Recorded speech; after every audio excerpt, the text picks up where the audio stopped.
আমাদের বাড়ির উঠোনে এত সুন্দর যেহেতু একটা কারি পাতার গাছ আছে, তাহলে তো কিছু একটা রেসিপি বানিয়ে তোমাদের দেখাতেই হবে। সেই জন্য তোজোকে দিয়ে আমি আনিয়ে নিলাম কারি পাতার একটা ডাল, যেখানে অনেকগুলো কারি পাতা ছিল।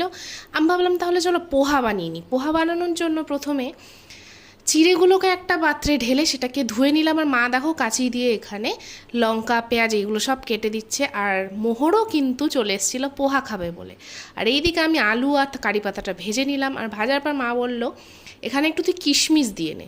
কিশমিশ, কারি পাতা, আলু, পেঁয়াজ সব ভেজে তার উপর দিয়ে আমি ভেজা চিড়েটাকে ছড়িয়ে দিলাম।